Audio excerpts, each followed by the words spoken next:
ஜப்பான்காரன் என்னென்னமோ கண்டுபிடிக்கிறான்ல. ஆமாம், அப்படி ஜப்பான்காரன் கண்டுபிடிச்ச ஒரு விஷயத்தை தான் நான் இன்றைக்கி கண்டுபிடிச்சி உங்கள் கூட ஷேர் பண்ணிக்க போகிறேன். இது நான் ஒரு கதை சொல்லட்டா, சீரீஸ் எபிசோட் 4.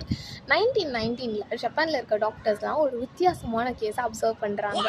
ஹார்ட் அட்டாக் உண்டான எல்லா சிம்டம்ஸுமே இருக்குது. பட் ஆனால் அது ஹார்ட் அட்டாக் கிடையாது. எந்த ஆர்ட்ரிஸ்லேயும் எந்த பிளாக்கும் அவங்க பார்க்கல. ஸோ பிளாக் எதுவும் இல்லை, பட் ஆனால் அவங்களால மூச்சு விட முடியலன்னு சொல்கிறாங்க. செஸ்ட் பெயின் இருக்குன்னு சொல்கிறாங்க. என்னவா இருக்குன்னு தெரியலையே அப்படின்னு சொல்லிட்டு கன்ஃபியூஸ்டாக ஃபீல் பண்ணுறாங்க. இந்த மாதிரி நிறையா கேசஸ் பார்க்குறாங்க. அவங்களுக்கு ஒரு மாதிரி வியர்டாக இருக்குது. சரி, இதில் ஏதாவது சிமிலாரிட்டிஸ் இருக்கான்னு பார்ப்போம் அப்படின்னு சொல்லிட்டு ஒரு ஐடியா அந்த சிமிலாரிட்டிஸ் எதாவது இருக்கான்னு நோட் பண்ண ஆரம்பிக்கிறாங்க.